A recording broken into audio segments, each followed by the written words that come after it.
Well, good morning and welcome to Bruegel's annual meeting this morning in this beautiful venue. Let me thank you for having taken the burden of coming here. Some of you traveled very far.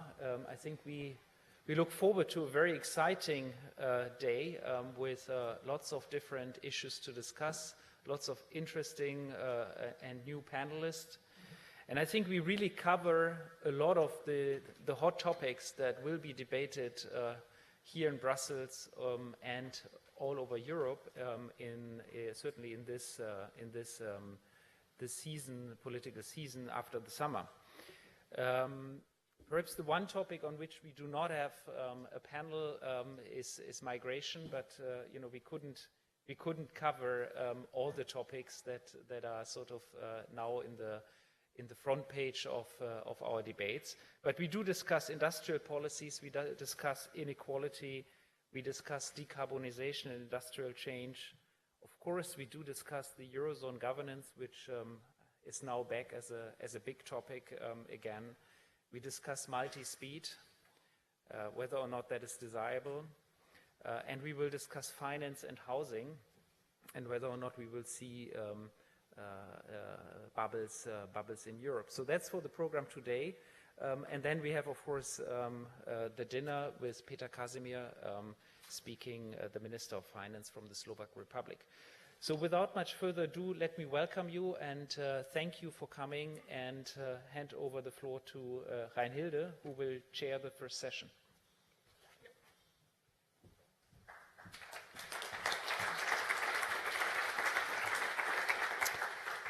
Thank you for all being present here this early in the morning for the topic of industrial policy, but I think it's really also the topic that really is very motivating to get you up early to come and listen, and particularly the panel that we have today here. It's also very much of a privilege for Bruegel to be hosting a panel on industrial policy, because actually today we also come out with a new blueprint on industrial policy and the future of manufacturing. And so my introduction to the panel is also partly a bit representing what we did in the blueprint here, as providing some evidence and analysis that will stir also the discussion that we will have in the panel here. So manufacturing and industry policy is these days a very hot topic here, and it's partly motivated by the potential that this has for generating lots of jobs here, and that's very enticing for policymakers to be able to offer lots of jobs here. Think of the millions of jobs that can be promised by some politicians. But of course, that's a rhetoric that actually misunderstands where the value of industry, and particularly the future of industry, will actually be coming from.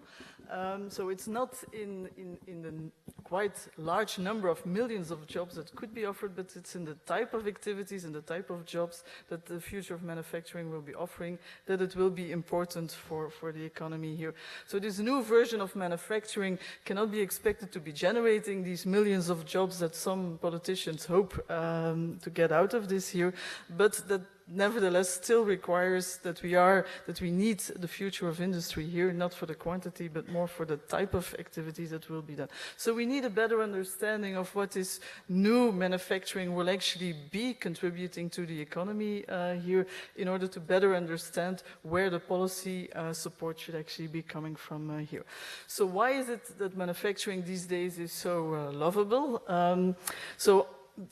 Despite the years of decline that we have seen in terms of number of jobs and number of activities here, that decline seems to have finally bottomed out. It's not yet finished yet, but at least the bottom seems to have been reached here.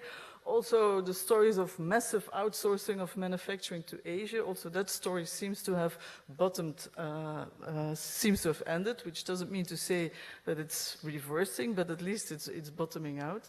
And then particularly, I think, the future of new technological opportunities for lots of innovation to occur in manufacturing. All the examples of 3D printing, robotics, artificial intelligence, new materials, smart communication, big data are all new technological opportunities that manufacturing can take advantage of to come up with new products and more efficient ways of producing here. Also, very importantly, is lots of these new technologies allow for, although more complicated, but very often also shorter and more local value chains here, and that also puts a different perspective of the offshoring discussions that we had before. It's now more easy to, can be much more easily organized to have shorter and local value chains here. So, sorry. So a lot of expectations, and some of them are really based on some good news that we can live on. Nevertheless, I think it's important to manage these expectations here and not expect too much either from manufacturing, and particularly not the millions of jobs that some might actually think. So the message is actually that the importance of manufacturing will come not from its sheer size, but really from the quality of the activities that it will do, from the productivity growth. And it's not obvious that we will get these all these quality new activities immediately here. This really requires a lot of revitalization, restructuring, new companies introducing these new technologies, and the existing companies adjusting to these new challenges here. And also the type of jobs that this manufacturing will be created will be jobs of the future and will not be the same jobs as that we had before. So it's a lot of restructuring that still needs to take place within industry before we can actually capture these benefits here. What we did in the blueprint was then to analyze, is Europe and European manufacturing and industry ready for these challenges here? So can it actually do this revitalization job here? Again, for Europe, the story is indeed that although we have that the share of employment still is very low, and it doesn't increase despite the targets that we had on that. So it's less than 15% in terms of employment and value added. But that's not to say that manufacturing remains important. It still represents half of productivity growth, which is quite a lot with a share of 15%.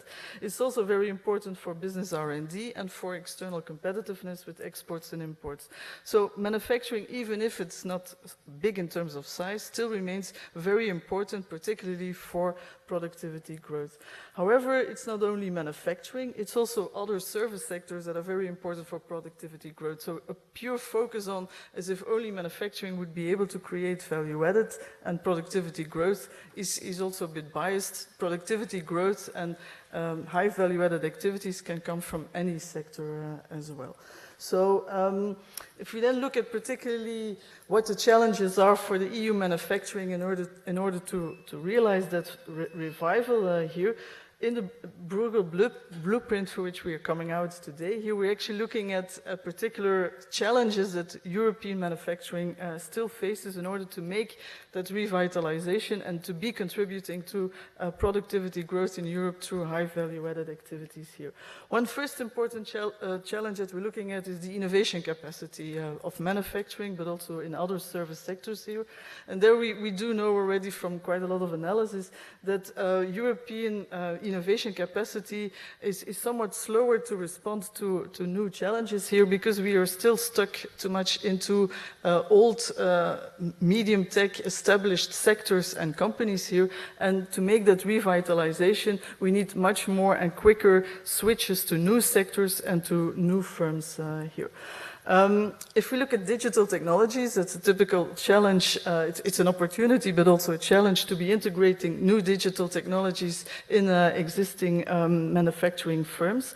And there, again, analysis that's reported in the blueprint shows that a number of companies are making these transitions, making use of digital technologies here, but it's also at the same time creating a divergence. That successful firms are doing this, but the less successful companies are left behind, not taking up enough of these digital technologies. So creating a bit of a digital divide on that. And that reflects in general also a problem of reallocation here. So although we have companies that are successful in taking up these challenges here. At the same time, the reallocation from the less successful ones to the more successful is more difficult here. Europe has much more static firms which don't grow sufficiently fast, and that's associated with lower productivity growth. So overall, that reallocation between successful and unsuccessful activities is taking place way slower in Europe than in the US. Another challenge is for South European countries, where we look at particularly the trends of offshoring. And what we see is that South Europe is actually losing attractiveness as part of a destination for offshoring activities of European value chain building companies.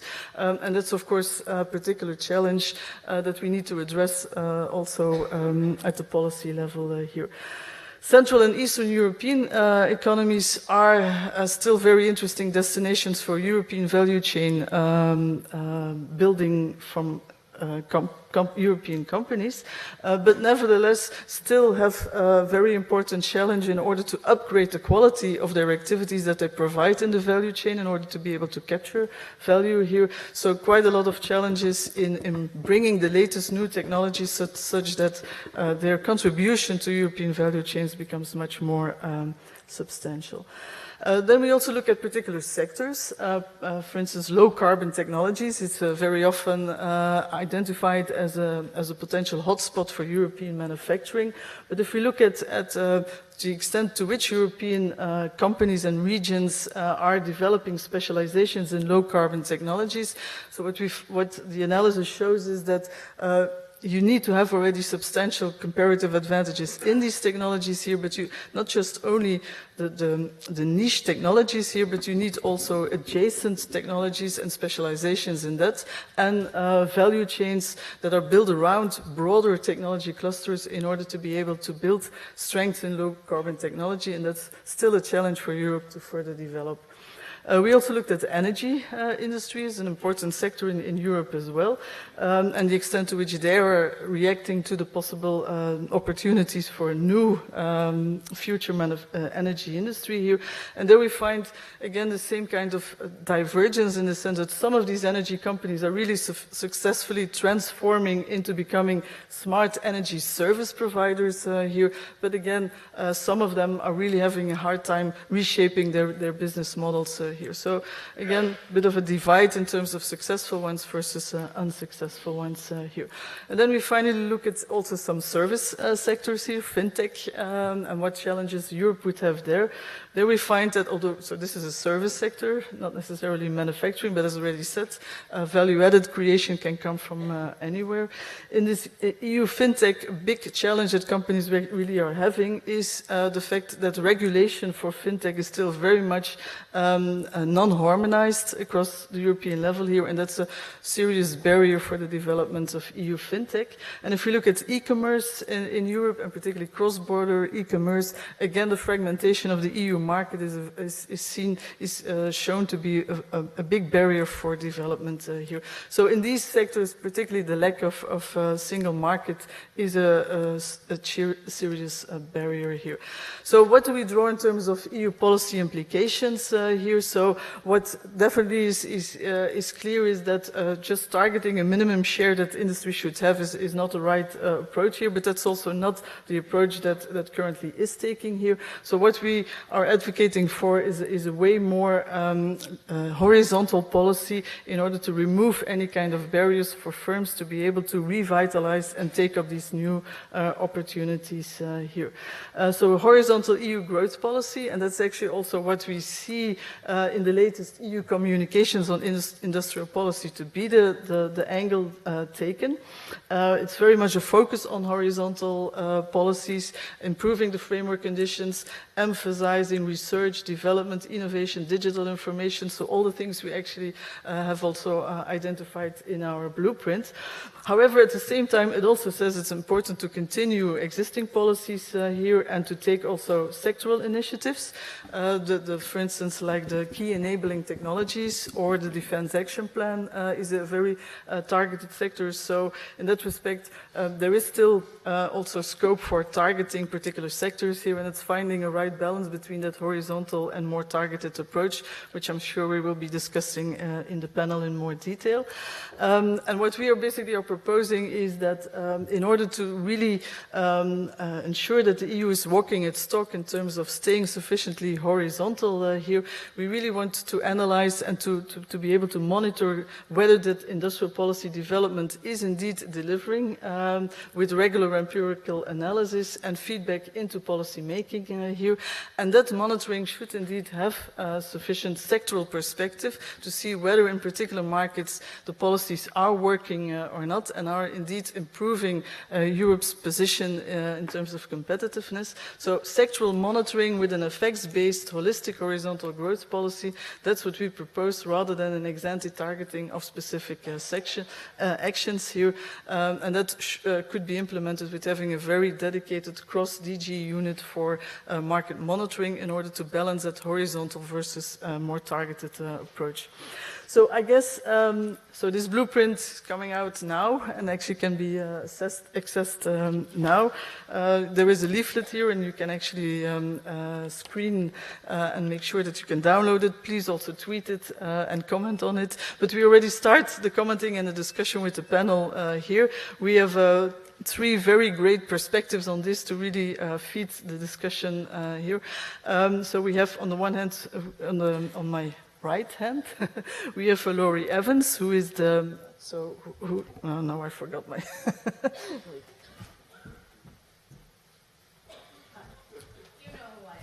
yes, but I have to make sure I have your title right. So that's Lowri Evans. She's the Director General of DG Internal Market, Industry, Entrepreneurship and SMEs, DG Growth, as most of you know, but officially it's different.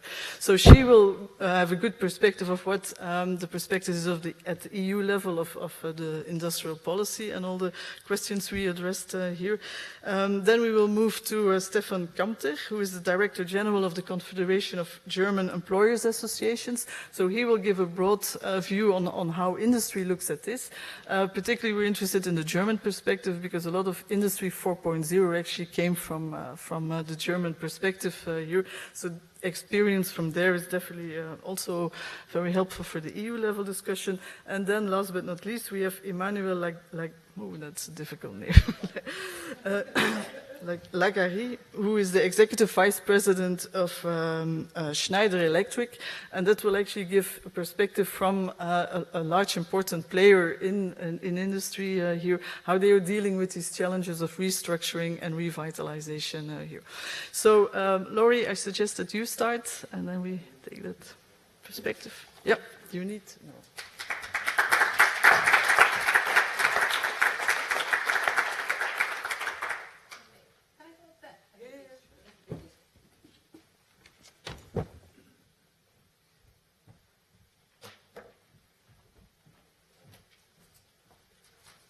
Thank you.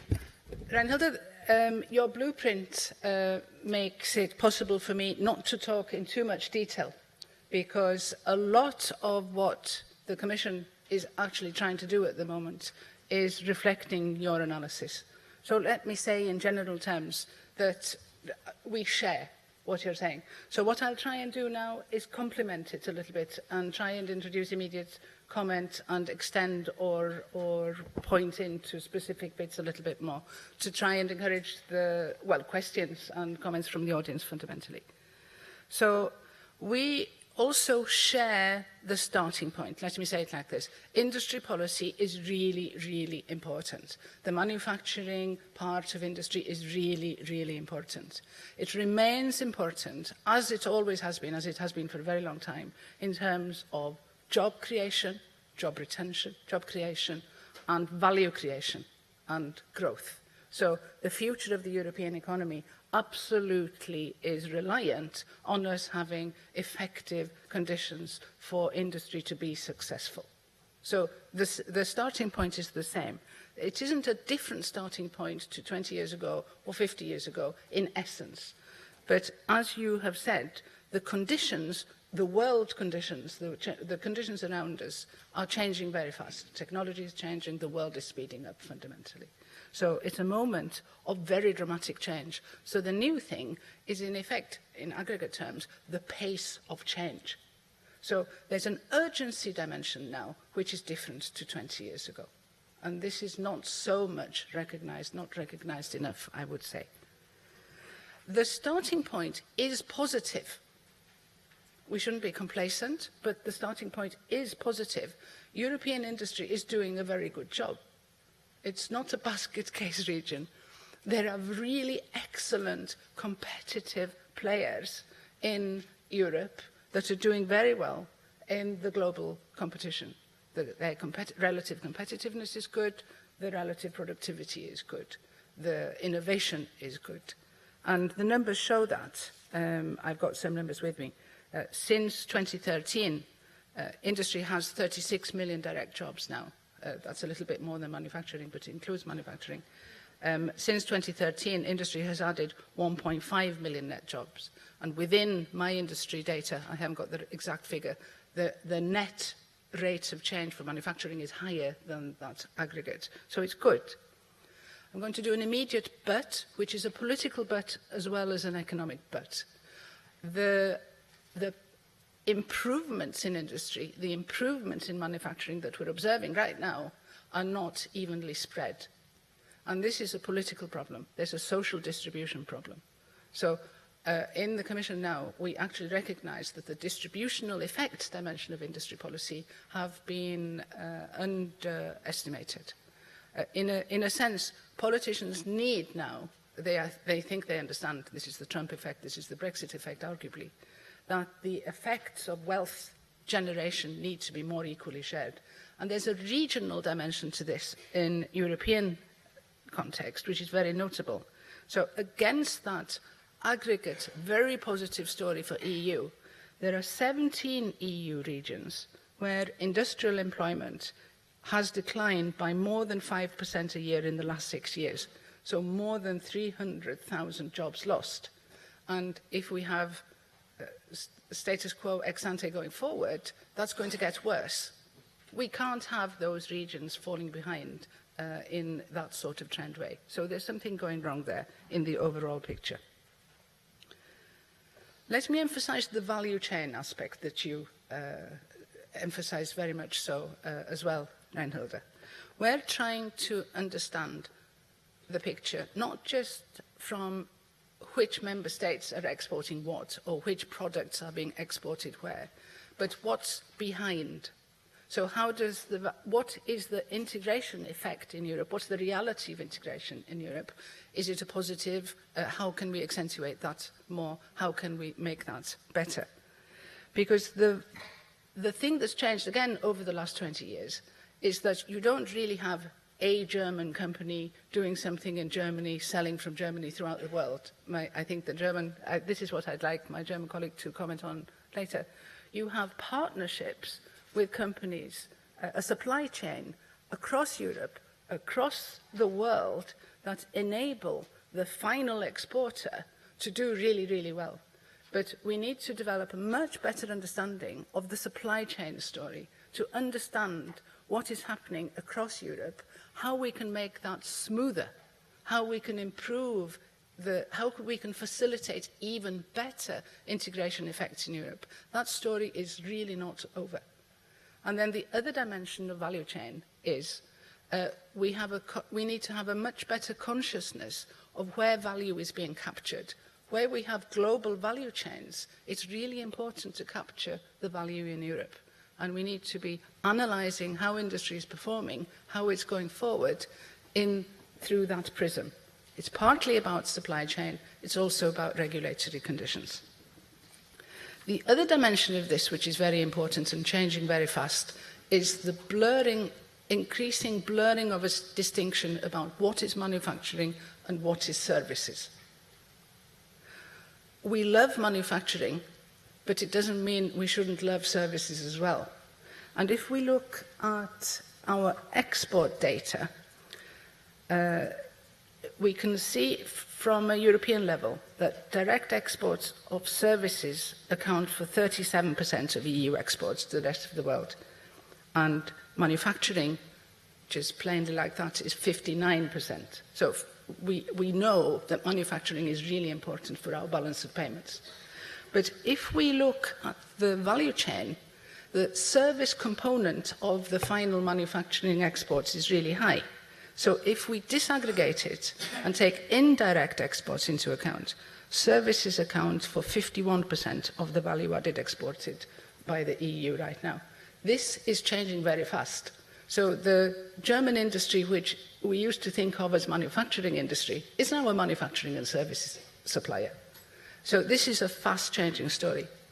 The other thing that we get from analysing value added is a better understanding of the opportunities and the vulnerabilities of SMEs.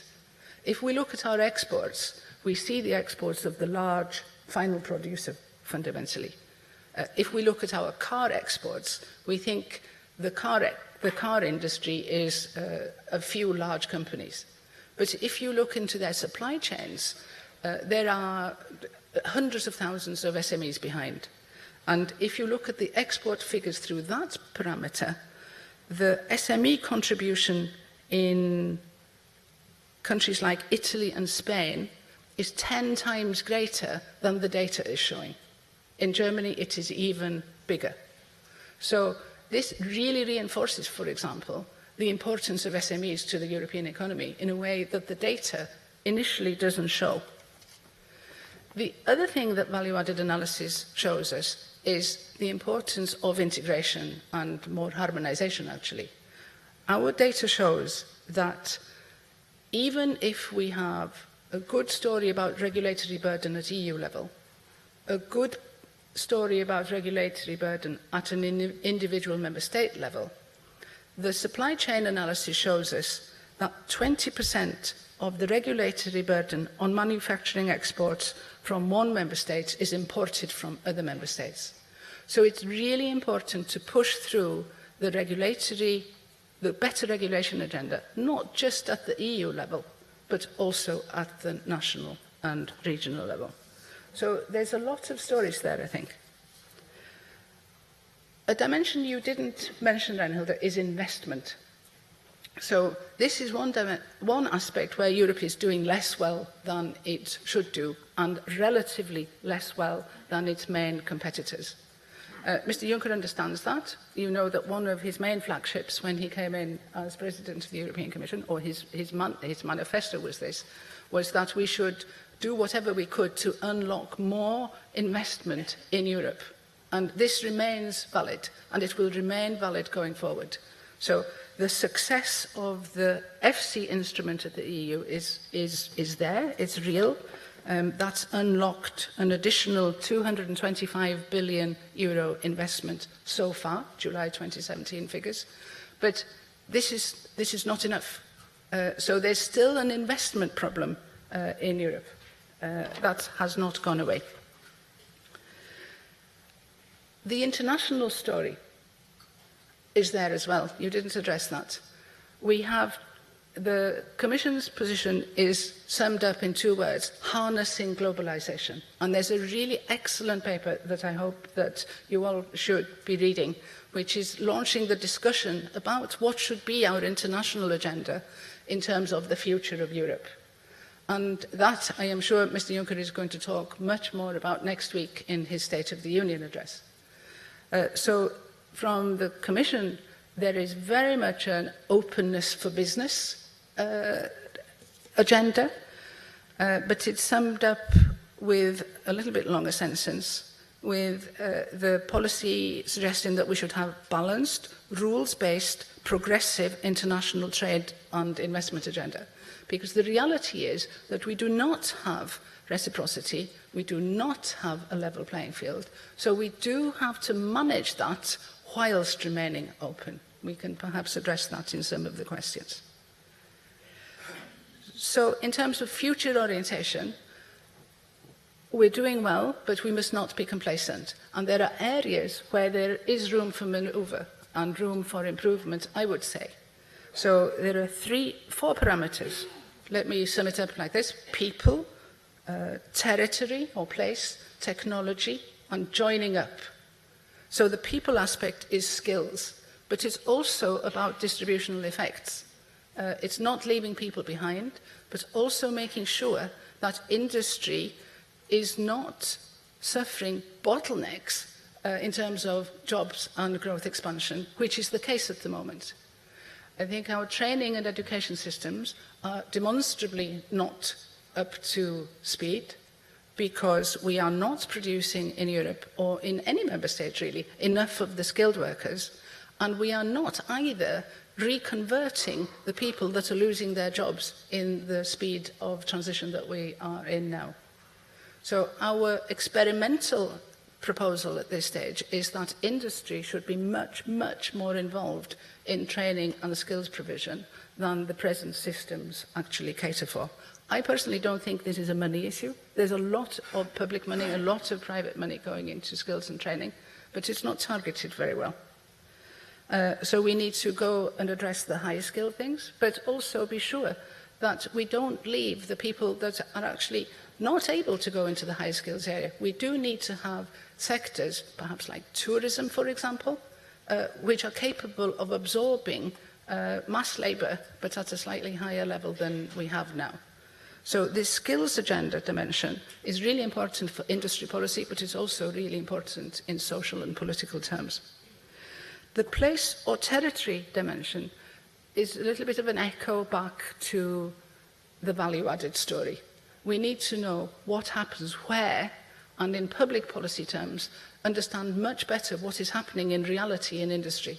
Your supply chains, the supply chains of big companies, are already dispersed. We need to be sure at a public policy level that we have a joined-up effort to support that development, to support innovation in the supply chains. You can label that smart specialization, perhaps, which is what we have at the moment. And then technologies. We have a good track record. We're proud of what we've done in the research side from Horizon 2020 so far. But I'd be very interested in comments from the audience, from the industry representatives, about what should be improved and changed for the future. Personally, I think we're too far from the market in terms of speed, in terms of what we are doing in this present budget period. But you tell me. I don't think this is perfect. I don't think Commissioner Moedas thinks it's perfect either. He's very keen to try and reorient that in the last 2 years of this Commission. And then my last message is joining up. The EU is by far not just about Brussels. And even if we talk about regulation that's fit for purpose at the Brussels level, I mean, this is a necessary condition, but by far not sufficient.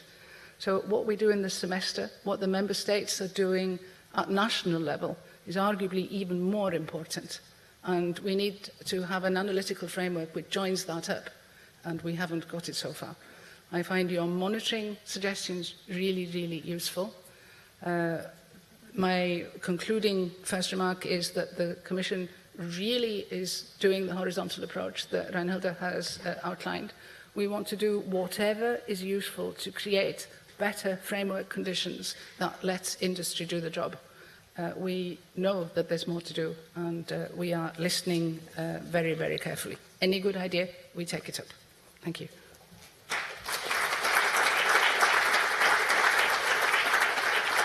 Thank you, Lowri, and I think you really put a lot of things on the table that we can further discuss. So particularly the fact that you say that lots of good stuff is going on, but the problem is the speed may not be fast enough, and also the distributional effects is that some are progressing, others not, and we have to address those too. But you also addressed a lot of questions to industry, and I think it's now time to actually listen to the people in the field and how they are feeling these challenges and dealing with these challenges here. So we first start with a view from the German industry. Thank you very much for the invitation. I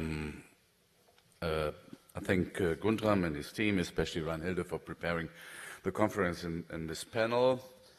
And perhaps I may add something to my background.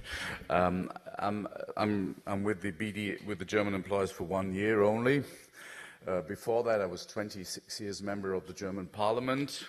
My exiting position was Deputy German Finance Minister. I was working with Wolfgang Schäuble on budgetary and European affairs. This is something where we get together with Bruegel.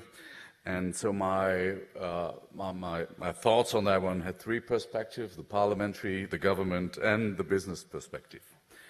Reinhilde, your top speed introduction to your big paper was a good overview. I cannot take up all of your arguments. I take up some. I start with the headline. So my first comment is, what is future? Actually, we're all talking about the future. I don't believe that this is the right term to describe the development. This is a process we are in. Klaus Schwab, CEO of Davos, describes this, what we're talking about, as the fourth industrial revolution, which is completely different than any previous revolution because it's global, it is high speed, and it has a very disruptive effect on the economy. So actually what we now see, the change of manufacturing and industry, the changes of the integration of services in our supply chains and anything, is a process which has started, which is speeding up and will change us dramatically. And the second thing is, what is industry?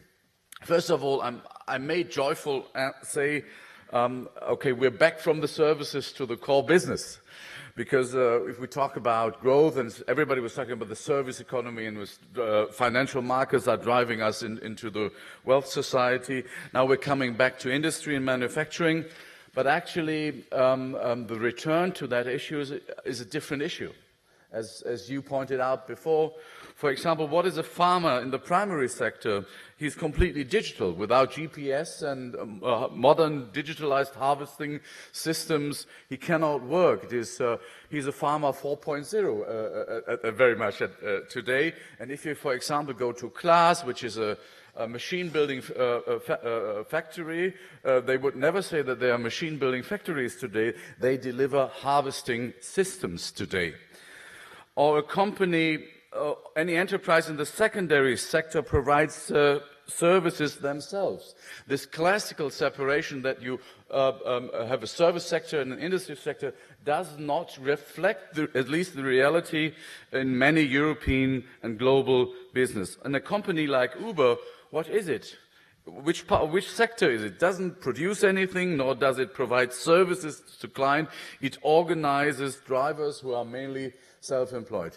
So I would say, actually, this is something we have to talk about. It's not the future of industry, it's the future of the economy 4.0, which has dramatically changed over the last years and will dramatically change over the next years. And there will be battlegrounds we see as businesses, with politics and internally. I just bring up two or three.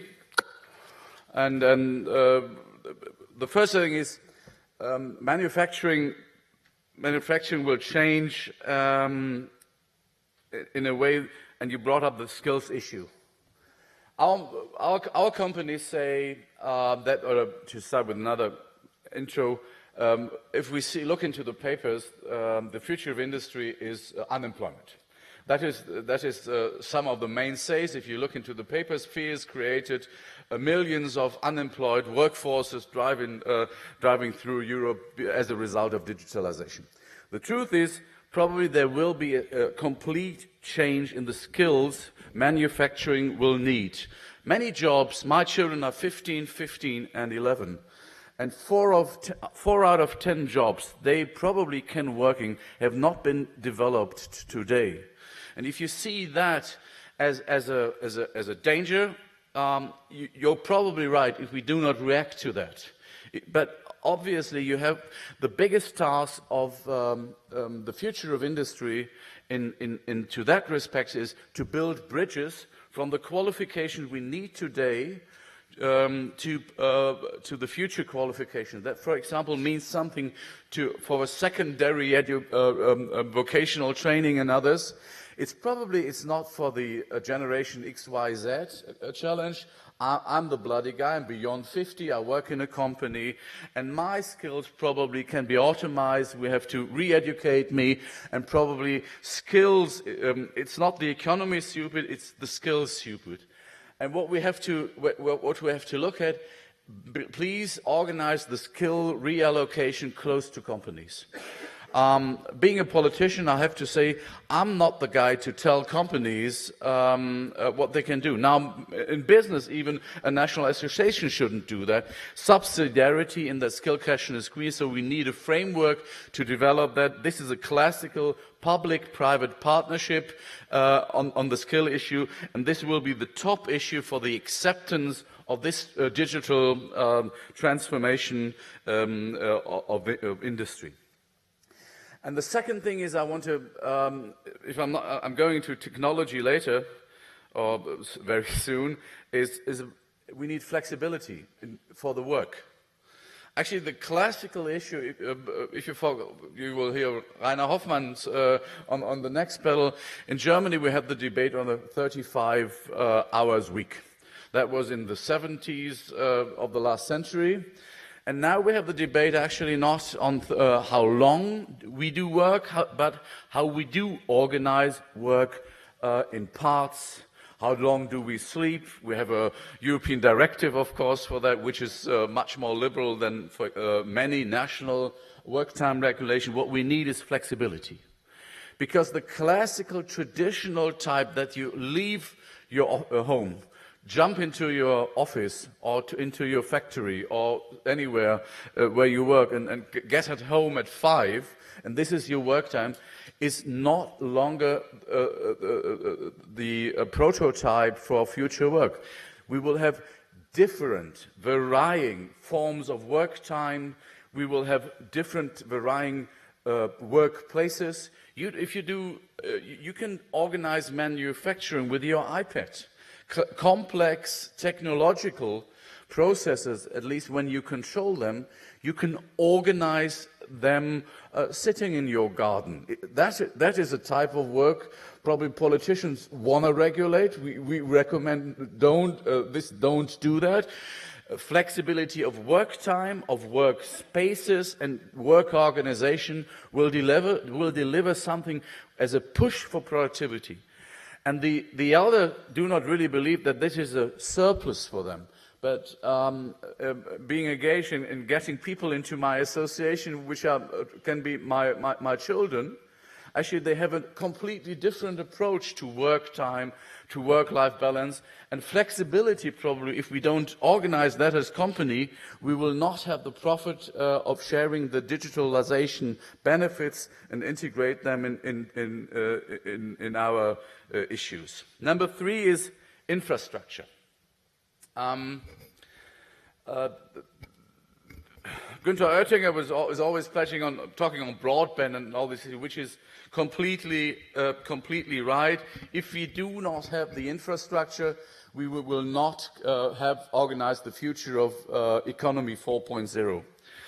We have a debate there, and actually I want to focus probably, and this may be very controversial, probably it's more important to deliver broadband to businesses than to private persons. The debate politically is driven that everybody in every round of the country of Europe has to be the same entrance to digital services and without barriers and all this stuff. What I would say, if you look on from the business point of view, what we need first is that these services are delivered to the places where people are working. For example, we don't have sufficient infrastructure in energy for cloud computing. Cloud computing needs energy in a way which is much more intense that you classically believe. And broadband and energy infrastructure has to be redefined where the surpluses are and most beneficial inputs are. We have to open this debate. It's nice to have a broadband close in the farthest way of Europe, but probably we may look on productivity and infrastructure as well, and we have to open the debate on that one.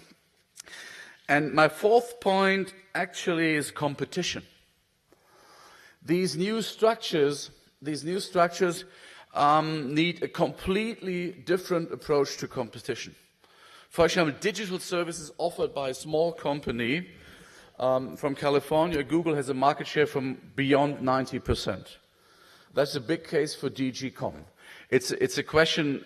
I don't hate Google, but I see that platform industry have a tendency for monopoly. And that will take up your argument on the global value chain. If these platforms are integrated externally in your value chain, they gain much of the value. So probably if you have platforms that integrate, let's make like a goods service. Let's make a company who's delivering goods or was ist Lebensmitteleinzelhandel? Hilf mir mal. Was? Food sale. Probably if these food sale institution is challenged by a platform, all their profits will be soaked up, at least to a big demand, by platforms. Probably if Schneider and others is attacked by platforms, their profits will gain by platforms. If you see, for example, Booking.com, which I'm not criticizing, are taking away profits and value from hotels and others, which they gain. And there are much more complicated platform systems where we have the tendency that only a few companies are getting the value, and this is not a contestable market. So our perception of competition, and this does include industrial production, is much more complex, and this includes the sensible question of data protection and the definition of data. If you travel to California, you will see many people who love data mining. And they make a business out of it. For example, for insurances, if they analyze weather dates, and they actually can give insurances hints where the next catastrophe is coming. Probably this type of data mining for marketing and other issues is done. It is mainly an American business, and from the aspect of competition, we have to define whether our European data protection standards are nice to secure privacy. But they are an invitation to companies who are not in this regime of data protection, who are making a big and very strong growing market on information and data and make a business out of it. This is where they create employment, this is where they create value. So the question of competition as my fourth battleground is something which I would like to point out here. I'll close something. If you want to read something interesting, read this presentation by Bruegel. But I'd like to add something. There are two American, they are not American, but Brynjolfsson and McAfee, who have written a book 2 years ago, The Second Machine. It brought out a new book. And I close up everybody in business to read this book. It's called Machine, Platform and Crowd. It explains what manufacturing is challenged by digitalization in the future. And for example, one example I want to share with you. You have engineers to develop new products. Even as a big organization as General Electric has partly defined the crowd as a source of innovation. They make some refrigerator. They offer the crowd anywhere you could develop a refrigerator. You get a return on investment. This is a private treaty. But if you develop this is a dramatic challenge for any business, that you have the technology to develop products with 1 billion or 2 billion engineers, and probably they are much more flexible than your core business. And this says, and this is something, if you try to get into that, you understand why Klaus Schwab is right, that we are part of a revolution. Thank you.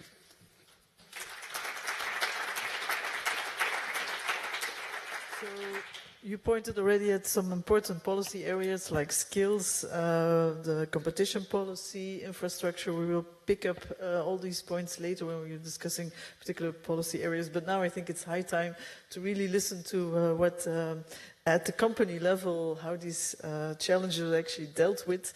And we're very happy to have here the view of Schneider Electric, which every day actually faces how to deal with these challenges. So Emmanuel, we're very happy to listen to you. Thank you. My name is Emmanuel Lagarrigue. I'm in charge of strategy for Schneider Electric, one of big European industrial companies, 25 billion euros revenue, 160,000 people across the world. And what we do for a living is power management and automation for data centers, buildings, homes, and industry. And at the risk of being a bit boring, I will probably repeat in my argument a lot of the points that Steffen just shared with you, probably with a different angle. But that's well, it's probably not the last time this year you hear you see a German and a Frenchman agreeing in Brussels. That's especially one of them is called Emmanuel. That's a good start. So starting from the comment Steffen made on the statement of Schwab from the World Economic Forum. Yes, there is this fourth industrial revolution is not going to happen. It has happened already. We live in the digital age, in the digital era, right? So data is the new oil. Data is the new currency. There was a very good report in the Economist magazine on, I think it was in May of this year. But you can be sure that if something shows up on the cover of the Economist, that means it has happened already, right? It's not new. And yes, it's a big industrial revolution. It's a big revolution, comparable to the first industrial revolution. That brought the age of steel and coal, compared with and similar to the second and the third revolution, where you had oil and mass manufacturing as we know it today as the main drivers of those revolution. Just take one data point. In the first industrial revolution, right, 120, 130 years ago, which were the largest companies in the world by market capitalization? Which were the big ones? Thyssen, Vanderbilt, all the big coal miners and transformers in Europe or in North America. These were the dominant companies at that time. And then if you go to the second age of industry, the age of oil and mass manufacturing, well, the dominant players were the likes of Shell, Exxon, General Motors, GE, Siemens, companies like this. Now just look at the ranking of the largest companies by market capitalization. Just take the first 10, right? And it goes Apple, Alphabet, Amazon, Facebook, Microsoft, in that order. So it has happened already. It's not like it's going to happen, and the magnitude of that change is so big that there's not much to do to catch up. It's a pity that there's no European company there, because the next one in that table, if you go down, would be Chinese companies, Alibaba and Tencent, ranking number 7, number 8, but that's okay. And I don't think, frankly speaking, when it comes to building the ecosystem and the operating system actually for Industry 4.0, we'll see anytime soon a European, unless really the regulator in the US starts doing something about those behemoths, and we start seeing about things about breakups of companies and things like that. So not probably going to happen anytime soon, but that's okay. The operating system of cloud computing and the infrastructure for lying behind Industry 4.0 will be owned by Amazon and Microsoft. That's okay. That's just the operating system. We have accepted that also for our PCs. The operating system is made by those same companies, by the way, or for our phones. But that's not where the problem is, and that's not where the opportunity is for Europe.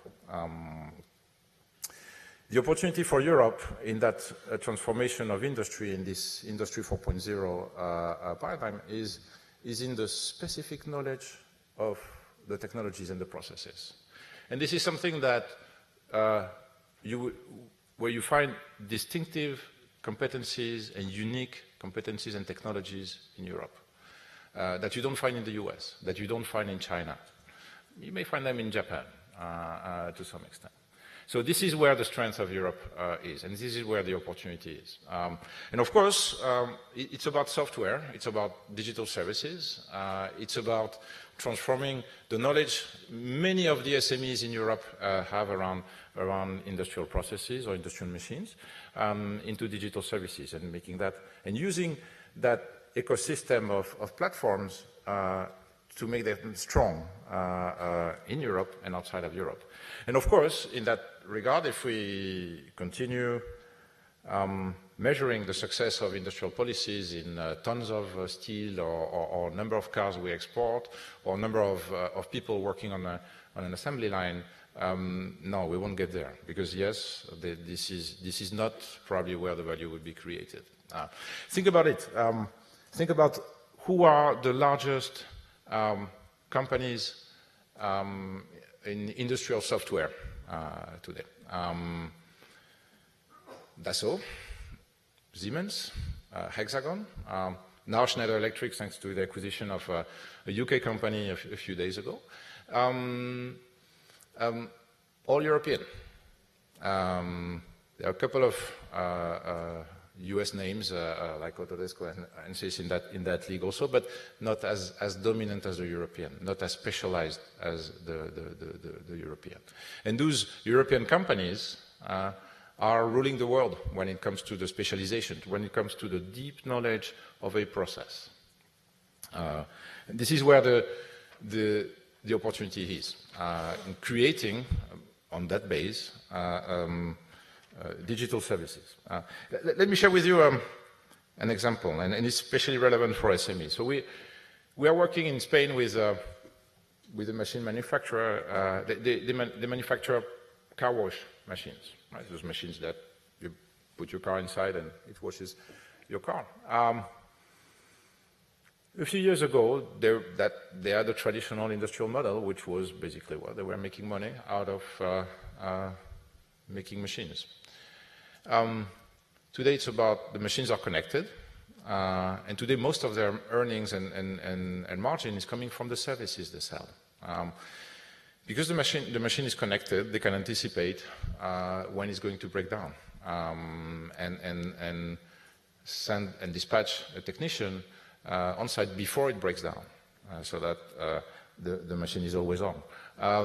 And because it's connected, they can anticipate when it will run out of shampoo and chemicals. This is another added value for that company, and now because they can sell more chemicals and more shampoos for the machines, and they don't lose that part of the value chain. So you would find across Europe, and especially around SMEs, and SMEs manufacturing machines in the north of Italy, in Spain, in the south of Germany, in Austria, a lot of cases like this, where it's not only about industrial jobs, not only about manufacturing stuff and hard stuff that you will later export out of Europe, it's also about digital services that go together with that. This is a lot of value creation, a lot of productivity, and a lot of jobs that will replace, as Steffen was saying, the jobs we know today in the industry. Because yes, that's probably one of the biggest challenges we will have to face as industrial companies and as governments and as and as citizens in Europe. There will be a big replacement. A lot of jobs will be destroyed, and a lot of jobs will be created. And again, this is normal. This is to be expected. We are in a revolution comparable to the ones we knew 120 years ago, when a lot of agricultural jobs were destroyed and a lot of industrial jobs were created in the cities, and people migrated from the countryside to the cities. That was traumatic at that time. So if we are not careful, and if we are too short-sighted, of course, the first thing we will get is more Brexit and more Trumps and more things like this. If we don't understand that, yes, there is a transition we need to manage, and this is the key point, to make sure that we manage that transition as successfully as we can. Another comparison would be the disruption that the car brought, right? So that was a pretty fast disruption, right? So in 1900, at the very beginning of the last century, there was barely no car, and 15 years later, cars were the dominant transportation mode in cities. A lot of blacksmiths lost their job. So if you were measuring just the jobs around the ecosystem of breeding and maintaining horses as the indicator of the health of the transportation industry, well, you were probably wrong. Because cars not only brought new jobs, and we had to manufacture the cars, but they also changed the cities and changed the way we live and work everywhere in the world. So this is similar. Again, let's not think about measuring the success of industrial policies in tons of steel and number of cars and number of jobs in assembly lines. That's not going to make it. There will be a lot of value created in digital services associated to industry. And again, Europe has a unique skill, a unique advantage there, more than anything. So big challenge and big question to solve on the transition and the reskilling of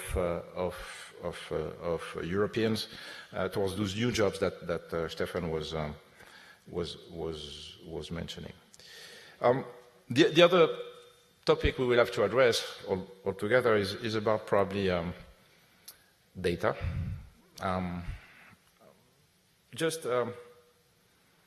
Take the example of let's take the example of the refrigerator that Steffen mentioned. Just imagine that you are an industrial manufacturer of refrigerator. You sell refrigerator for a living, and now all of a sudden your refrigerator is connected, and it's an IoT, so it's connected to the internet, and it can count the number of tomatoes and the number of the bottles of milk and you have in your fridge, and can measure even the level of the mayonnaise bottle, right? So here in Belgium, people love to dip their Belgian fries in mayonnaise. So it's interesting because your fridge is able to measure the level of your mayonnaise bottle, that, well, it can be replenished automatically. That's when it's below 10%, send a signal to your grocery store, to your supermarket, and then a new bottle shows up. Right? And actually, if you're the fridge manufacturer, this information may have a lot of value. Sharing the information of what's in your fridge may have a lot of value for Tesco, Carrefour, Aldi, and you name it. To the point that those guys, the retailers, the supermarkets, would be ready even to pay for your fridge. Right? So as a consumer, yes, you would have to share the data of what's in your fridge and what you're eating and what your family is eating, but in exchange you may have a free fridge and that replenishes itself automatically. So that's probably a good deal for you. Just like we all enjoy sharing our personal information and having a free map service on our phones, well, that's probably the same deal we will have. Now, if you're the fridge manufacturer, well, you want to retain that value of reselling the data, what's in the fridge, to Tesco or Carrefour. Otherwise, basically your fridge will become a commodity, and someone will replace you importing fridges from wherever in China or in Korea, and you will, and basically your business will go away. So all this to say that the regulation around ownership of data will be especially critical to make sure that those new digital industrial services are successful in Europe and create those jobs and use new jobs in Europe. And let's make no mistake, so trying to apply the same models as the ones we have in B2C, in business to consumers, will probably not be the solution. The first thing that we will probably is to destroy more jobs in Europe and send them to China and the US. So we have to protect those, especially those SMEs, again, in the south of Germany, north of Italy, in Austria, in Spain, where you have real, unique capabilities. And yes, there will be interesting cases, right? So just imagine a German packaging machine manufacturer who is selling machines to a fulfillment center of Amazon, right? So who is the owner of the data, of the operating data of the machine? The German manufacturer or Amazon? Right? So we will have interesting cases, not easy to solve, but definitely that will be a make or break. Same for cybersecurity. The cybersecurity in industrial environments has nothing to do with cybersecurity in IT, so let's not try to apply the same formula and rules to Industry 4.0 as the ones we try to apply to general IT, because that could be also a failure and a risk of value destruction in Europe. So, again, we are very optimistic for Europe. Let's not think that the problem to solve is to build the next big platform or ecosystem or operating system for the Internet of Things. That's not the point. The point is about the knowledge of specific industrial processes. This is unique in Europe, where nobody can compete with European companies, and where some European SMEs have a unique advantage in the world. And based on that knowledge and those skills, and some of them are software skills, there is a huge opportunity to create more value, more industrial jobs. They will be different than the ones we know today in Europe, and a unique competitive advantage for the region. Thank you.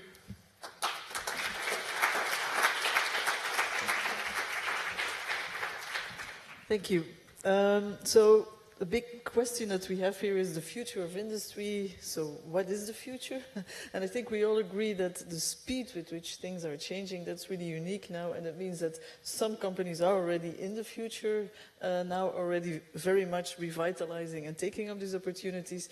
But I think the major thrust is that this future is here for some, but not yet for all, and that the speed with which everybody is changing may not be fast enough here, and that we are at the same time also having to deal with these distributional effects, that the future of industry is already here for some companies, it's not for others, and the question is how much speed would we need to generate also so that everybody is actually revitalizing sufficiently fast, and or how much divergence could we actually allow in an economy where we have pockets of older companies not adjusting versus pockets where it's really new technologies very much revitalizing. And that's actually also the question that the policy agenda should be addressing, how to increase the speed so that everybody is revitalizing sufficiently fast, and how to deal with these distributional effects. So I would like to have the panel discussion now more focusing on the policy areas. What kind of policy interventions do we think is most needed and most effective here? Now, I've taken up a number of areas from your various presentations. It's clear that the skills agenda is very high on the top, but still the question is what kind of skills, policy implications would a skills agenda have? Is it that these skills need to be trained and provided by companies themselves? And is policy just there to make sure that the right framework conditions are there, that companies will be retraining their workforce? Or is there also scope for public policy organizations, universities, technical universities to provide these skills here. So I would like to have a bit more discussion on what kind of public policy intervention do we want to have that skills agenda addressed. Then the trade policy instruments, and that's what Lowri, you mentioned, would be on the agenda very soon. So how important is an open trade agenda, and particularly in the light of increasing protectionism on some areas here, is it important that Europe keeps on insisting on reciprocity if the whole world becoming more protectionist? Is that, so what kind of trade policy reactions would we like here? Then we also, was also mentioned by you, Steffen, the regulation and competition policy agenda, and particularly with respect to data and data protectionism, that kind of regulation, how important is it, and competition policy, particularly for internet. Also infrastructure is what you mentioned, provision of public broadband, connecting facilities, how important is that as a policy agenda? Access to finance wasn't really mentioned, but is that something that is an important policy area, and perhaps other areas as well here? So several areas. Question is what to do in which areas, and which areas are more pivotal than others in order to speed up the process. Perhaps I'd like to start with Emmanuel, because you, from the company perspective, what kind of policy areas would you like to see revitalized? It's working, yeah. So again, it's about making sure that we build on what we already have in Europe. Software skills, knowledge of processes, and that we protect that value. And the value creation again will be different from what we knew in the past. It will not be always about physical stuff. It will be about services. So first element, making sure that we count things properly and we look at the problem in the right way, because otherwise we may make big mistakes, and that which will lead to a lot of frustration, right? So if we keep focusing on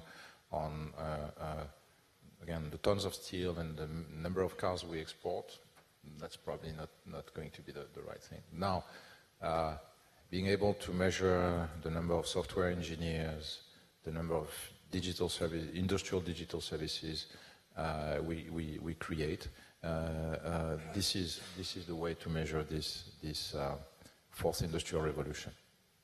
That's one.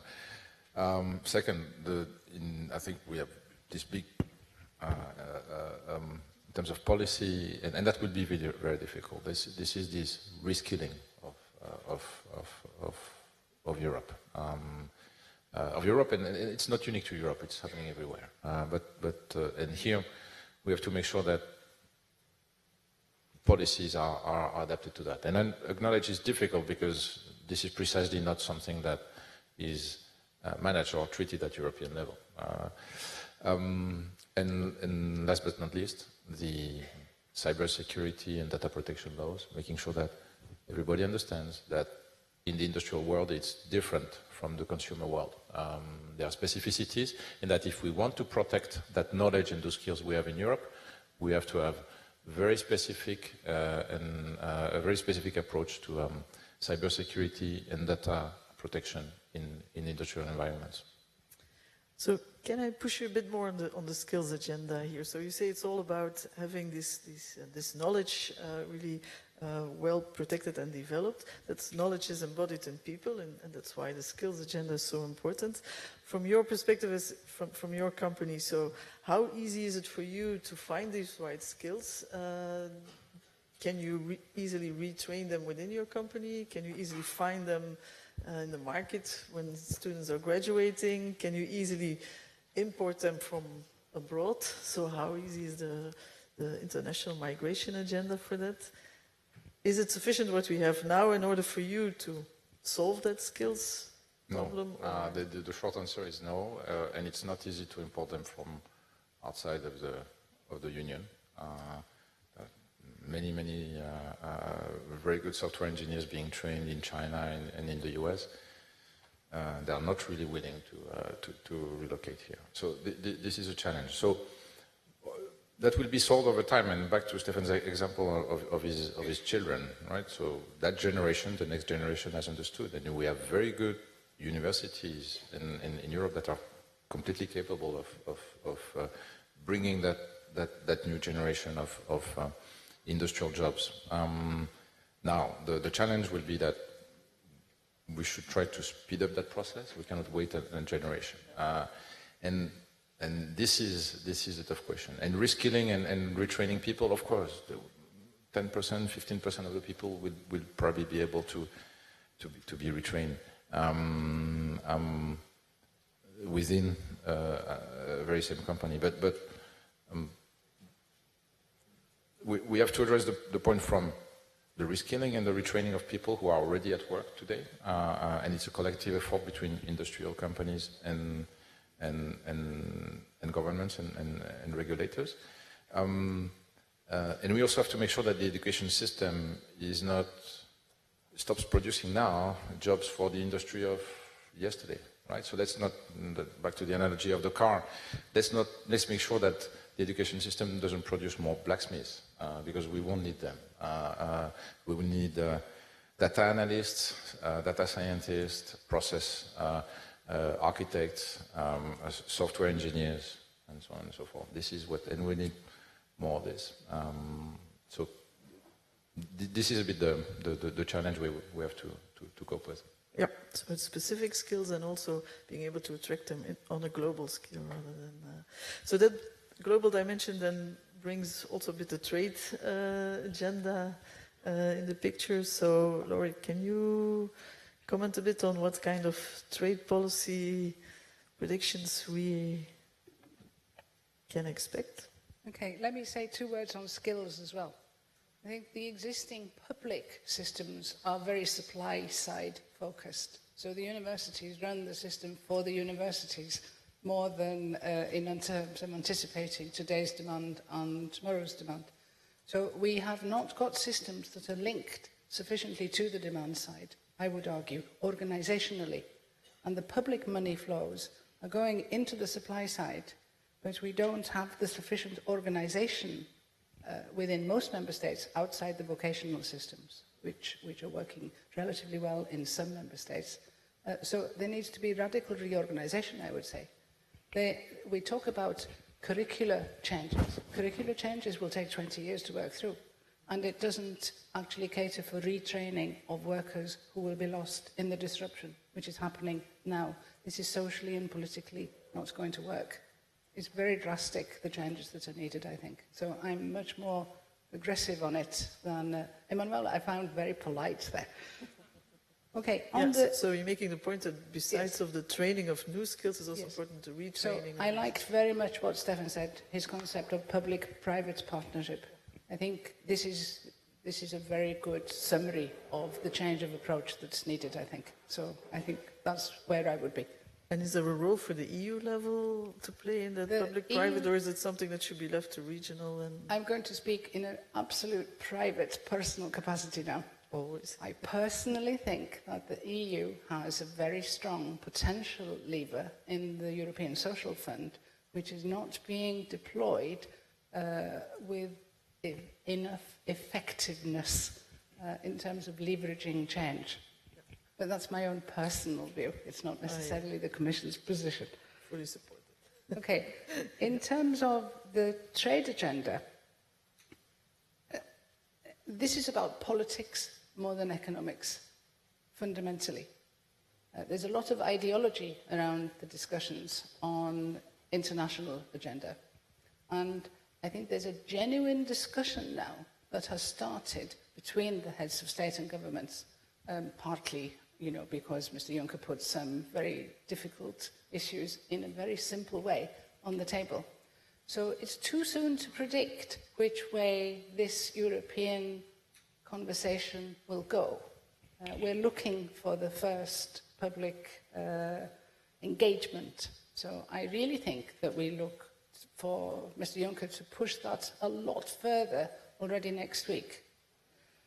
We have got a couple of things that have been navigated very well.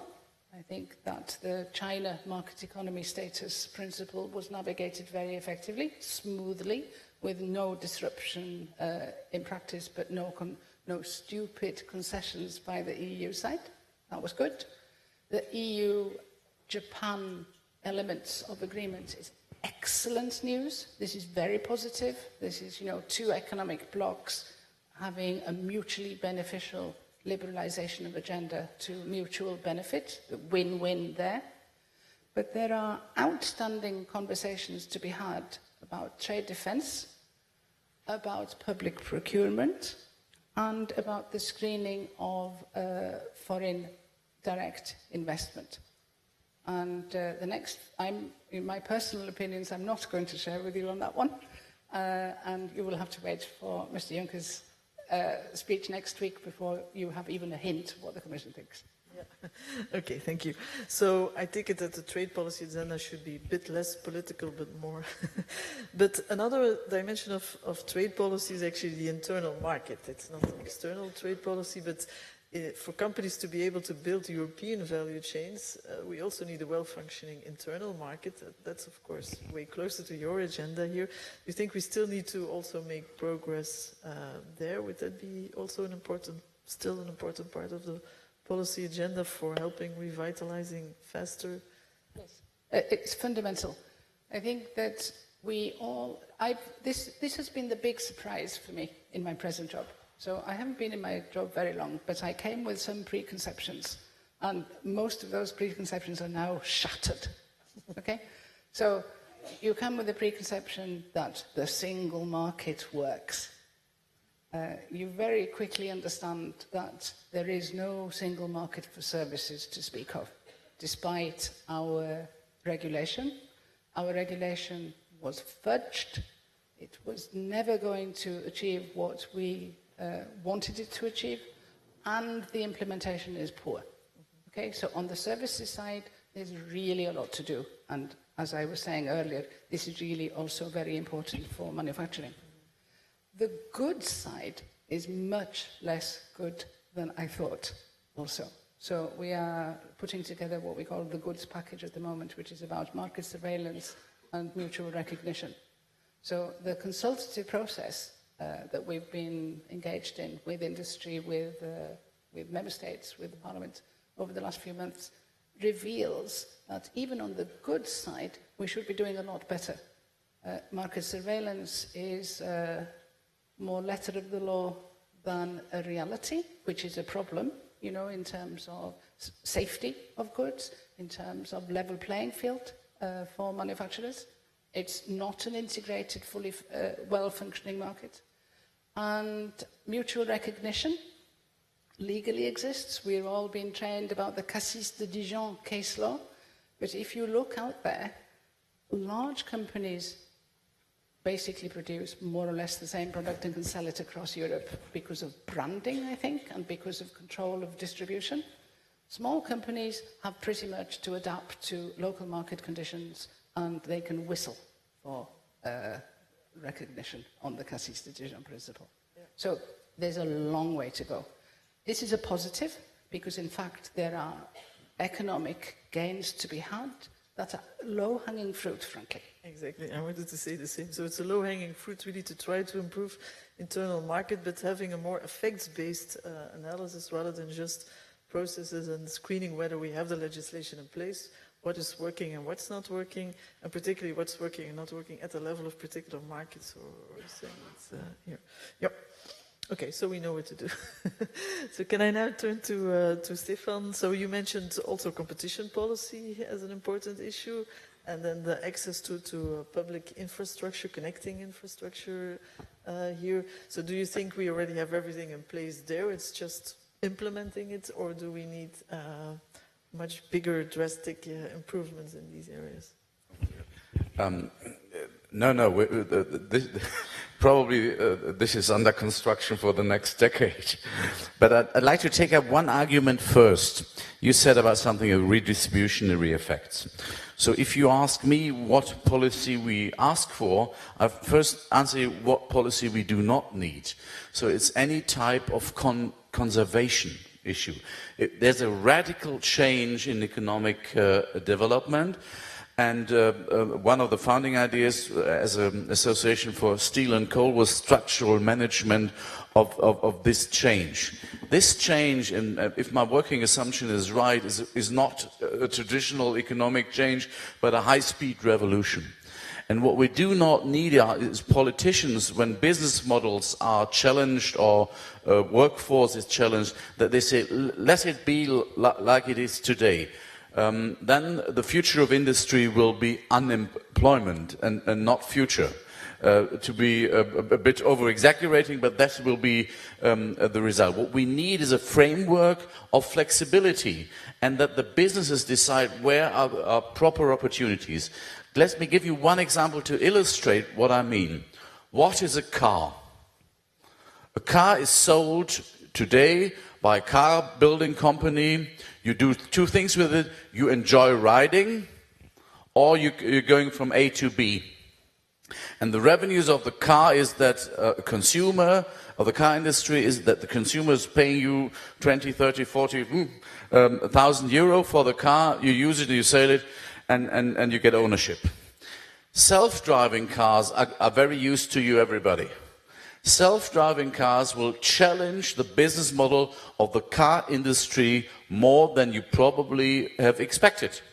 Not only that they may not sell so many cars, there are people thinking about this. How long do you stay in your car per average? 90 minutes per day. If you have a self-driving car, what do? You don't enjoy driving. If you have the data possibility, the interface, Schneider and others are delivering, probably you will use to read, to buy, to sell, to communicate. And there are first proposals in China to refinance the car by commercials. Hey, this is not the business model of we usually go. We go to the Porsche or to the Mercedes or to the Audi car, and if we have the money, we buy a car for fun. Or I'm driving privately a Smart, which delivers me from A to B. But this is a completely different model. The organizer of the self-driving car is offering me a car for free because he wants me to buy with the company A or B or C or read newspaper A or B or C, and these revenues is financing the car. So what is policy in this way? Leave the hands off. Let the businesses develop their future business model. If you want to conserve it and limit it by competition restrictions, by data protection, all that stuff, you will get the future of unemployment. And what means competition? Actually, goes much beyond DG.Com. It has including taxation, property right issues. It has classical competition aspects. We have to realize that our approach to business is very national with international supply chains orientated. But if you cannot locate the business, if it has not something which you can grab on, taxation is complicated, and the application of competition law as well. So probably we have to rethink if we go into this platform industry, whether our traditional approach to competition, to property rights, is still valid of the what I call economy 4.0. And actually, this debate has only started. It is not full finished, and I can't deliver you answers, but I can just focus on, if you're interested in that very special question, go to your policy advisor or to your member of parliament, to your associate in the commission, and drive these questions forward. Because our main competitors come from unregulated markets. Nobody in Asia is asked, no, that's over-exaggerating. There are not a vast majority in Asia who is asking these questions. They just deliver the service, they just deliver, they just produce the good. Data protection in America is completely vice versa what our perception here in Europe is. And we see that these are this is an export of jobs out of the European legal system into competing legal and other environments. And if we don't publicly discuss that, probably we will see only the results, which is the export in other regulatory affairs. I don't mean by that I'm calling for complete deregulation. But on a bilateral or multilateral trade agreement and others, we have to develop common ground where we can develop fair competition, fair taxation, fair exchange of property rights, which we do not have on many fields yet. And the more these new types of industry, these platform organizations are pushing away the traditional form of production, that you have a production place and then you have a logistics and then you have a export machinery and something like that, the more they drive us out of the traditional business, and they may be the same. I'm not saying that these are new companies, they may be the same. We have seen completely new questions are coming. Yeah, I think that's indeed an important point, and you also mentioned that's a territorial principle of which territories are values created, but also values captured, and then with the trend towards servitization, that becomes really a much more intangible issue of where actually the value is captured, and it has serious implications for policy making, but it also puts again the international trade negotiations really at a much more pivotal place here. Before turning to the audience for some questions, I'd like to put one further question on industrial policy on the floor, and that's this horizontal versus more targeted approach. Now we seem, I think, all to agree that it should be sufficiently horizontal and about framework conditions, but at the same time, regularly pops up that we also need this sectoral approach here and more targeted to particular smart specialization in particular areas or not. We also do see, even though the EU policy is very much horizontal and holistic, still also areas where there is more targeting, like for instance towards the key enabling technologies, or currently the discussion on the defense industry is a targeted approach here. So I'd like to ask each of the panelists to give their opinion on how much targeting, how much horizontal, what's your ideal balance on this. Maybe you can start. Okay, we've had a very interesting discussion with the member states in the high-level competitiveness group about this, and we have now reached an understanding that you can have horizontal policy and sectoral policy. It's not either or. I mean, that was very long debates on something which seems to be ideologically important, but in practice I think it's a false discussion. So in practice, you're absolutely right in your initial paper to identify that what this commission is concentrating on is horizontal policy, framework conditions for the entire economy. It's a horizontal approach. But we have also been, in a quiet way, doing a sectoral thing as well. We did a sectoral approach, specific approach for steel, when we had, the need to do that. And very specifically, and in a very forward-looking way, space and defence. So space is a new sector. If we don't have a targeted, strategic approach, it's not going to happen. So, we're doing it. This is very exciting. We want to create a space data industry in Europe, and this is about creating very specific sectoral conditions so that we have an industry that will emerge on the back of all of this space data that we are generating from our satellites. And it's very interesting. The satellites policy was an industry policy about building satellites and launching satellites. And the accessory of space data will, in fact, produce, a factor of 10, this is very conservative, more economic value than the pure industrial aspect did. So we will have actual breakthroughs there already next year. So, you know, we will, for example, create a European cloud for the space data that basically means that any aspiring space data company doesn't have to have data storage, which is very expensive. So this will facilitate the emergence of a new industry already next year. So this is very exciting. And then the defense sector. Well, you know, we need a specific approach to defense because defense is not a normal industry. Of course we do.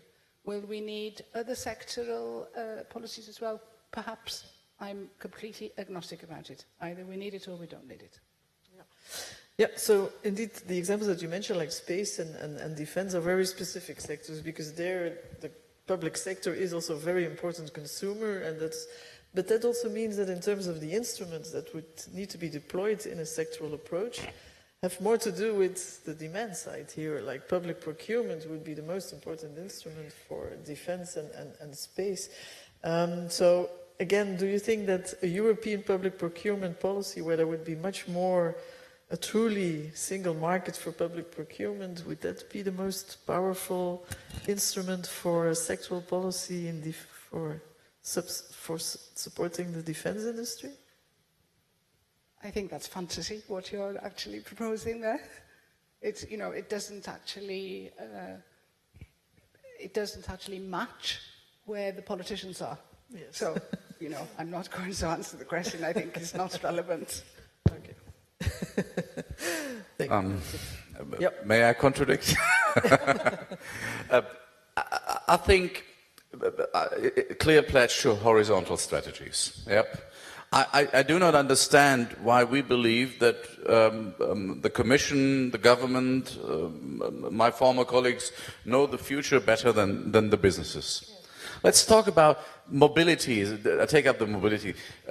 We seem to bury the combustion engine at the moment. I read every day when I pick up the paper, there are decisions of politics in UK, in France, in Germany to bury the combustion engine. And then we have the decision, for example, in Germany, that the future engine is something with battery. Other countries have other decisions. I don't know why any member of government knows the future of mobility better than the market. So all these sectoral approaches with subsidies do not deliver efficient results.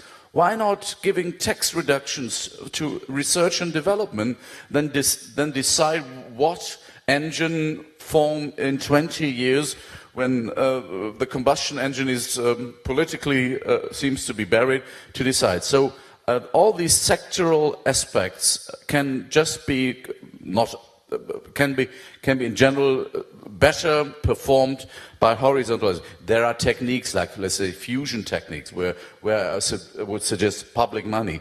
I'm not against infrastructure where I see the public place, but it comes to what these key technologies where we are keen on producing good photos, where the Commission, where the government, where the MPs are delivering the future of technology, and many of these subsidies do not lead to products which are profitable in the market. So leave that mainly with a framework of flexibility, with fair taxation, with flexible labor markets to the companies. If you want to do something, a good proposal would be a tax credit for research and development, but leave the business to the business and leave the techies to the techies and leave the administration to the administration and let the administration stay horizontal. Okay. So that's why in Germany you're now discussing a tax credit for... We're debating that. Yeah. So Emmanuel, what's your preference? You would like to have a bit more targeted towards your sector, or you prefer more horizontal? No, definitely horizontal. That's I mean, just let's keep in mind how overwhelming this revolution is going to be and how distorted a lot of business models are going to then distortions in business models are going to suffer, right? So back to what Steffen was doing. So just take the business model of cars. It's not about ownership anymore. It's not about driving a car. So it's going to transform the notion of ownership, the property rights, the insurance system, because if you don't drive your car, you're not responsible if there's an accident. And by the way, there may not be so many accidents, and so on and so forth. So there will be a lot of implications. There is a lot of work to be done horizontally. And let's make sure that the regulator, the policymakers really do their jobs here on this, on understanding how we reset the economy for those new business models, and we prepare and we protect European citizens and businesses for that new economy. And again, it's about cybersecurity, ownership of data, regulating around artificial intelligence and robots, and what is the wise policy. So it has to be as horizontal as possible, because the agenda will be overwhelming. Now, in the short term, there will always be a bit of protectionist temptation, and some sectorial policies can help some sectors or some industries, some verticals go through that transformation. Why not? But it has to be understood as a transition, right? So defense may be a different story, because defense there's a bigger stake there. But horizontal is the answer, and vertical just as a transition during that reskilling, resetting of the economy and the business models. Yeah.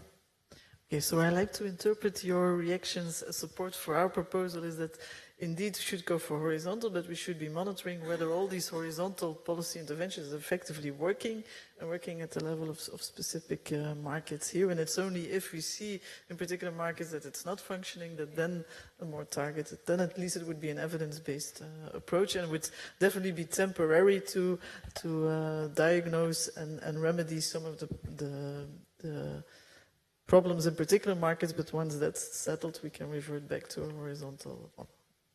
I think we all agree on that. Okay, so now I think it's high time to actually take some questions from the floor. I take it that we have people with microphones. There, yeah.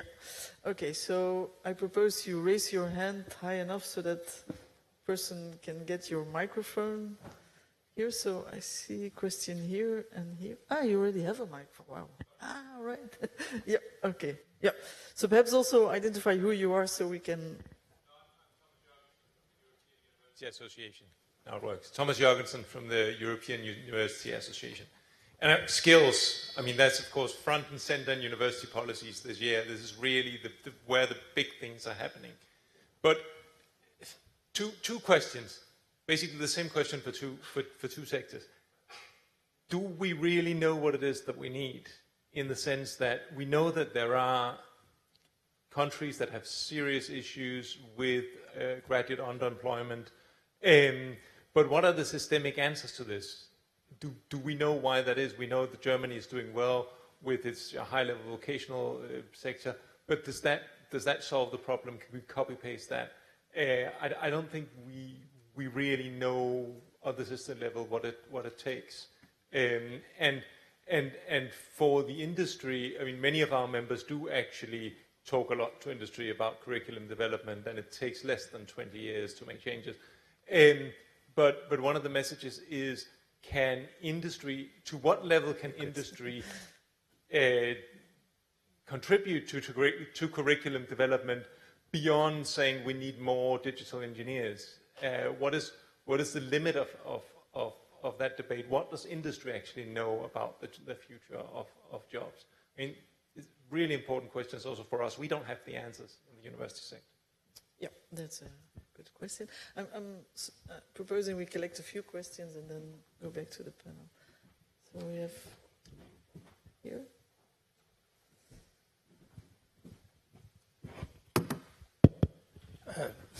Stasinopoulos, formerly with the European Commission.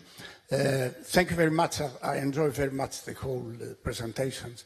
I think all the panelists, they made also stressed the importance for the future of the industry, of the export sector, trade. Not only that, but all the panelists, you mentioned global value chains. And then Lowri Evans also emphasized how important it is to capture the global value chains. I'm wondering, because I have traveled in Southeast Asia, and they're doing much more in improving the understanding of global value chains. In what sense? Collecting data. Export-import data are not obsolete, the old style. I'm wondering, in order to capture the global value chains, you have to understand them very well, and the environment is becoming very complicated. Global trade is declining in terms of rate of growth of global trade, if you relate that with global GDP. And trade is being regionalized because of that emphasis on value chains. And so my question is, are we doing enough to understand, let's say, the global value chains in order to help us to capture, because it's very important for the future of value? Okay, that's also a clear question. I have some more questions. Particularly like to see some other comments or remarks from other industries that are represented here, like I see from pharma or from space. So are we, because here we only have from electronics, any other views there? Yeah.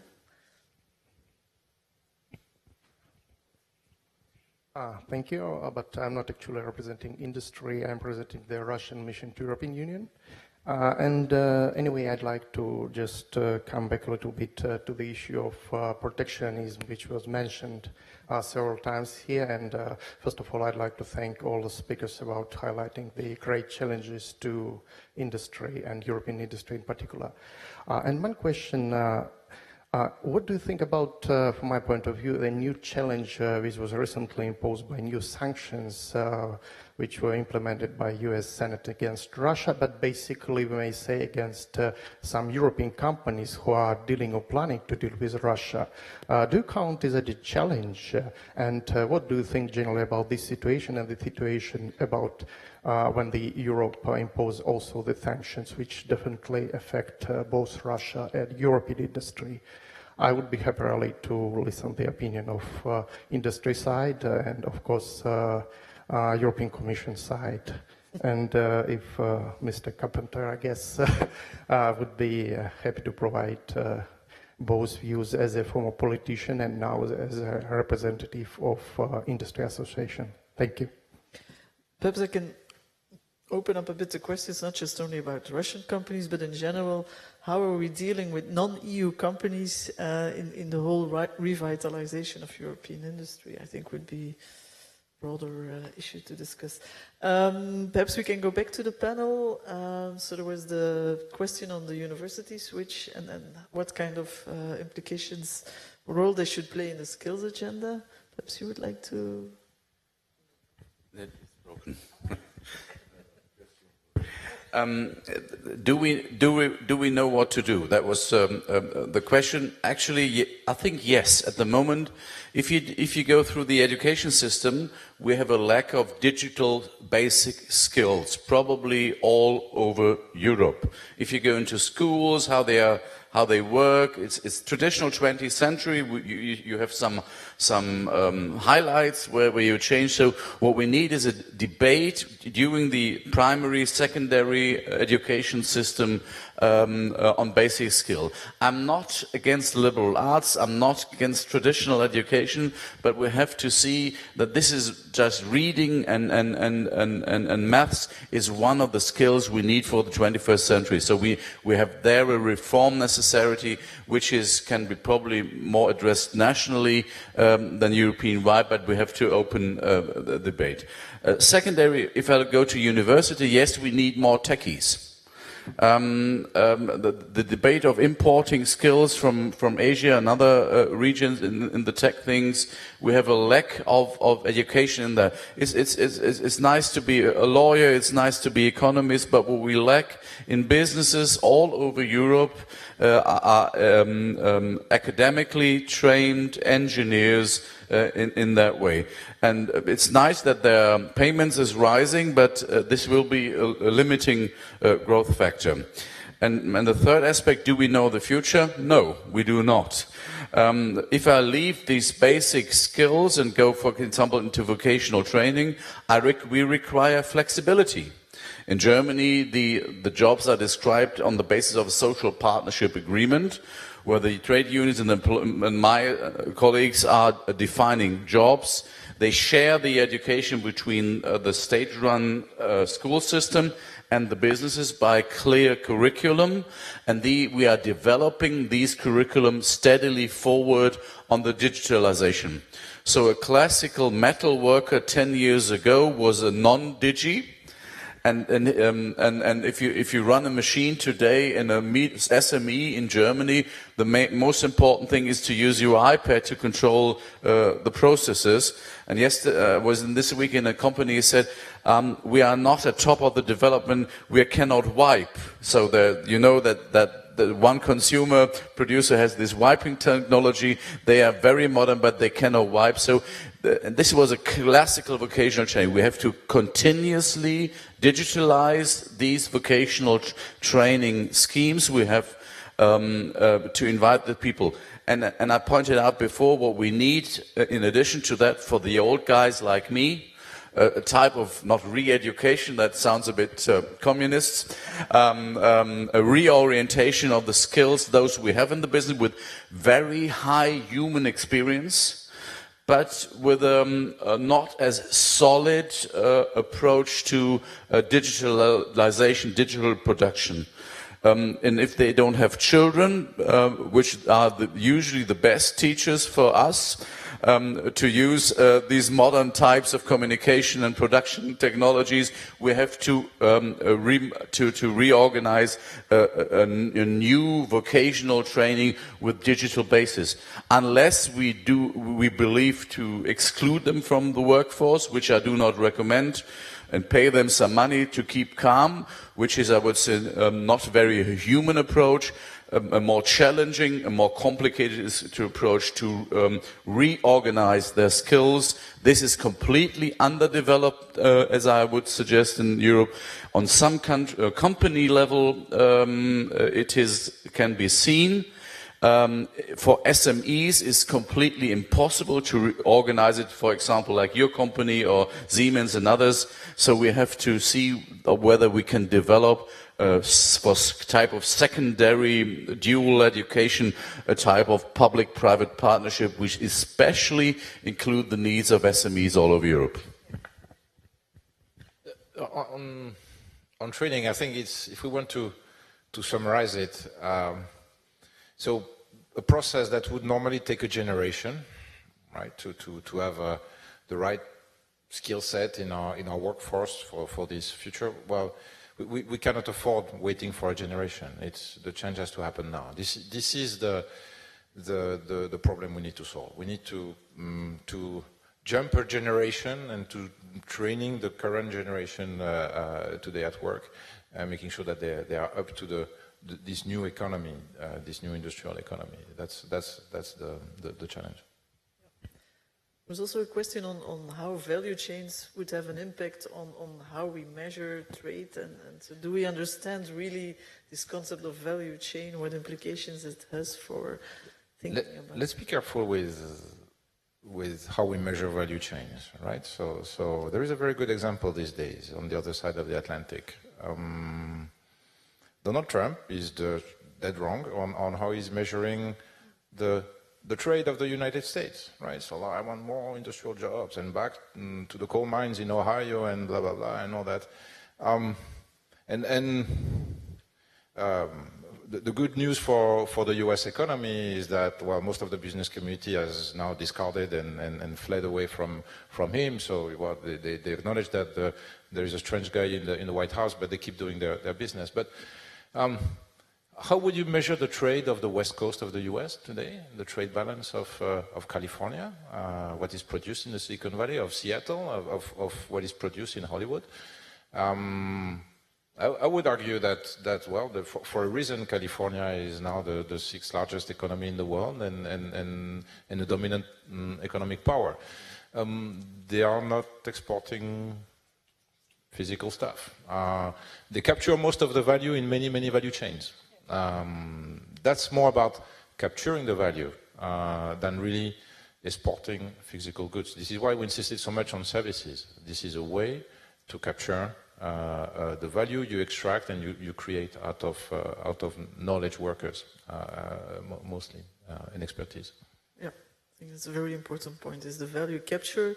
That's the most important, and that's very often in the service component of the offerings. Yeah. Lowri, there was also this difficult question on Russia, but perhaps opening it up a bit on so what role do we think that non-European companies play in these revitalization and value chains where Europe can capture value from? Europe is open for business, no? So there's a very clear policy orientation at the Commission, which I think is shared by all of the heads of state or governments and actually European industry. Europe derives a lot of wealth from being open to business. But that's not inconsistent to want to search a better level playing field, not just on trade, but also investment. So if inward investment is a positive for Europe in macro terms, but it doesn't make sense, for example, that China, we are very happy on a macroeconomic level to welcome Chinese investment, but politically, how can we tolerate that European companies cannot derive benefits from investments, profitable investments in China? That's not fair. So in terms of the global order, it's not an equilibrium right now. And I think Europe has a very positive and confident agenda. This is what I observe from President Juncker and Mrs. Mogherini and Mrs. Malmström. And we should not be afraid to take those discussions forward because it's in Europe's interest to do that. Okay, thank you very much. I think we really had a very great discussion here, although at some instances we were very much aligned, maybe too much aligned for an interesting discussion. But what I thought was really very important is... right. Well, yeah. So I think we all agreed on, and I think that's very important, on basically a positive message. We all believe in the future of industry for Europe, that there is a future, although the future is already here. And industry should be really interpreted way more broadly here. It's not just industry, it's also service type of activities here. But we do believe that it's all about the strength of that knowledge, that Europe has enough strength in terms of knowledge in order to make it into the future of industry, but we need more speed. And that also requires more speed from the policy agenda. Although we all agree on what kind of policy it should be, I think the speed with which policy has an effect should really be much higher here, and I think that's the agenda for the future here. So I hope we stirred a lot of discussion that we will continue not only over the coffee break now, but also in the other sessions of Bruegel here. And I'm looking forward to hearing your views on this in the future.